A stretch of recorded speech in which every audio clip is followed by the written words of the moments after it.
joined here by UConn men's assistant coach Kimani Young, and recently the Big East last week they came out with a statement that said that the men's and women's basketball teams would be wearing Black Lives Matter jerseys for the upcoming season. And they said that that original suggestion had come from a group called Coaches for Action. And I know that's something you're involved with. You help kind of get set up. But for those that aren't familiar, can you tell me a little bit about it?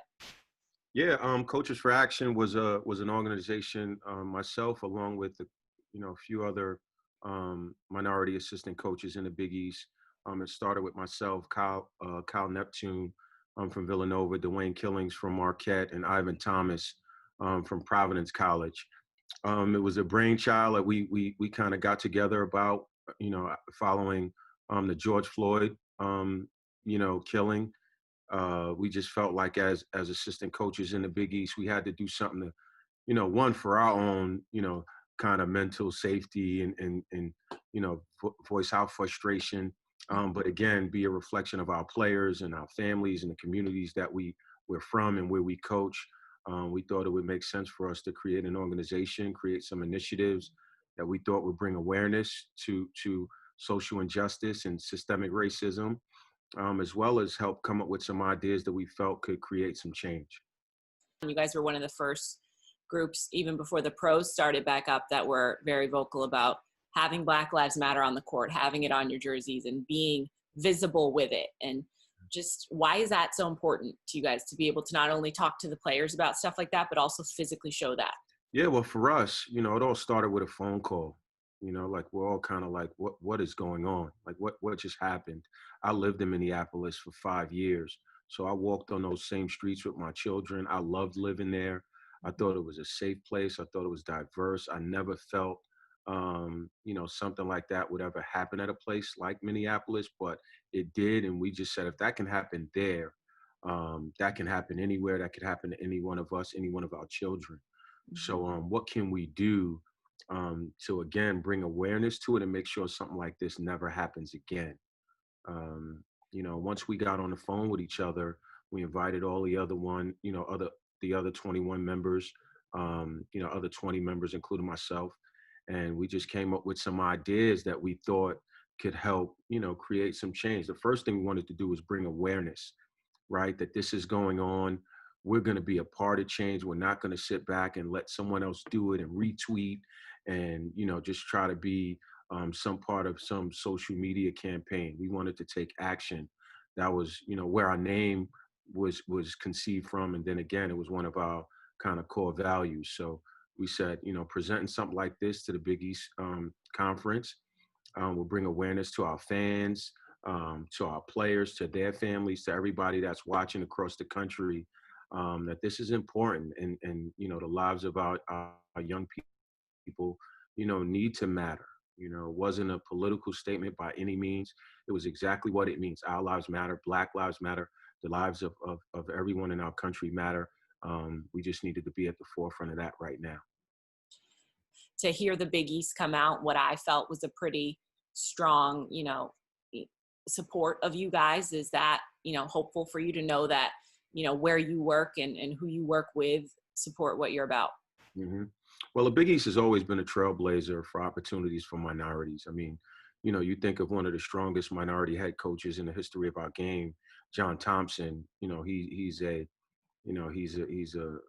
pillar of what Big East basketball is about. So we felt that we would get that kind of support from them, but it was still a challenge, right? You have different universities, university ADs, university presidents, and university communities and donors and alumni and people don't all share the same values. But I think it was encouraging to see everyone come together on a topic like this. Have you been able to, I know you have these conversations with your players on a daily basis, but, when they're able to see that, their school, their support, the name they're wearing on their chest is also going to support what they're about as well. What's their response been so far? Oh man, they've been ecstatic about it. It's really, I think what it's done, it's gave them some relief, right? Because when everything happened and this huge, uprising of social injustice is going on across our country, you don't know what players are thinking or wanting to do, right? You just don't know. You know, guys could walk off the court, guys could take a knee, guys could, do different things to express how they feel about what's going on. So we felt like doing something like this collectively gave them a voice, right? And say, hey, I'm not just on the sideline watching as, my parents and, my friends and people that don't have the what don't have the opportunities that I have as a college student athlete. I'm still along with them shoulder to shoulder. So I think that was helpful for them to understand what was going on and still be a part of this. I mean, that's something you're instilling in them. You know, you're not just coaching them on the court. You want them to develop as adults and young adults, and to give them that voice and, educate them, but also be able to speak on issues like this that do affect them daily.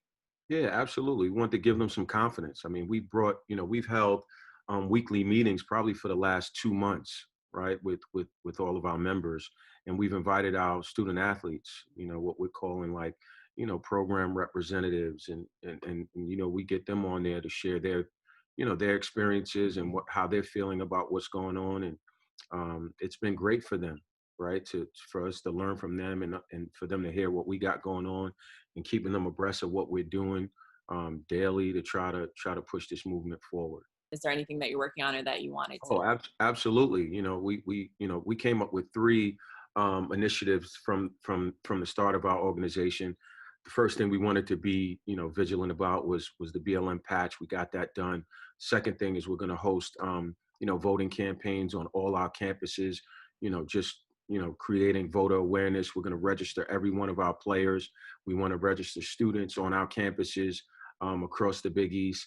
And then thirdly, we like to create a scholarship fund, to attend a Big East school for a minority high school student that has shown promise, in a social injustice kind of in that world and in that mold, to someone that can, really step up and be a, just be someone that can carry that campaign on.